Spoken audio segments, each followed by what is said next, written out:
നമ്മളോടെ മിക്ക ആൾക്കാരും ചോദിക്കുന്ന ഒരു ചോദ്യമാണ്, നിങ്ങളിവിടെ 4-5 കൊല്ലം കഴിയുമ്പോൾ നാട്ടിൽ വന്നിരുന്നു, ഇവിടെ ഇഷ്ടംപോലെ കാശില്ലേ, എനിക്കൊക്കെ വന്നാൽ എന്താ കുഴപ്പമെന്ന് ചോദിക്കണേ. കാശിൻ്റെ കാര്യം വിട്, അതൊക്കെ പിന്നെ പറഞ്ഞുതരാം. ഇപ്പം ഞാൻ എന്നാ പറയുക, ഞാൻ നേരത്തെ ഗൾഫിൽ വർക്ക് ചെയ്തതാണ്. അപ്പം അവിടെ നിന്നൊക്കെ പറഞ്ഞിട്ടുണ്ടെങ്കിൽ നമുക്ക് കമ്പനി പൈസ ഏകദേശം ടിക്കറ്റ് ചാർജൊക്കെ, ടിക്കറ്റിൻ്റെ പൈസയൊക്കെ തരും.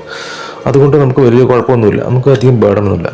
അത് തന്നെയല്ല, നാട്ടിലേക്ക് പോകാൻ എളുപ്പമുണ്ട്. ഏകദേശം ഒരു 3-4 മണിക്കൂറുകൊണ്ട് നമ്മൾ നാട്ടിൽ ചെല്ലും. ഇവിടെ നിന്ന് പറഞ്ഞിട്ടുണ്ടെങ്കിൽ അങ്ങനെയല്ല, ഒന്നാമത് പിള്ളേരുടെ അവധി നോക്കണം നാട്ടിൽ പോകണമെങ്കിൽ, അല്ലെങ്കിൽ പിള്ളേരുടെ ക്ലാസ് മിസ്സാവും. അപ്പോൾ അത് ഏകദേശം ഒരു ഡിസംബറിനും ഫെബ്രുവരിക്കും ഇടയ്ക്കാണ്. അപ്പം അന്നേരത്തെ ടിക്കറ്റ് പ്രൈസ് എന്ന് പറഞ്ഞിട്ടുണ്ടെങ്കിൽ ഭയങ്കര പൈസയാണ്. ഇപ്പം ഞങ്ങളുടെ ഫാമിലിക്ക് തന്നെയാണ്, ഞങ്ങൾ 3-4 പേരുണ്ടല്ലോ. അപ്പം നമ്മുടെ ഫാമിലിക്ക് ഏകദേശം ഒരു $15,000 ആവും. അതായത് ഏകദേശം ഒരു 7 ലക്ഷം രൂപയാവും. പിന്നെ അത് മാത്രമല്ലല്ലോ, നാട്ടിൽ ചെന്ന ചിലവ് പിന്നെ ഇല്ലേ, അതൊരു 1 ലക്ഷത്തിനും 2 ലക്ഷത്തിനും ഇടയ്ക്ക് വരും. അതിലും കൂടെ ഡിപ്പെൻഡ്സ് അപ്പോൺ നിങ്ങളുടെ ആക്ടിവിറ്റീസ് അനുസരിച്ചിരിക്കും.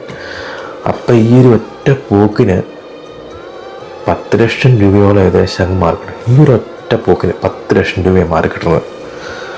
അപ്പം അതുകൊണ്ടാണ് എപ്പോഴും എല്ലാ വർഷവും നാട്ടിൽ വരാത്തത്.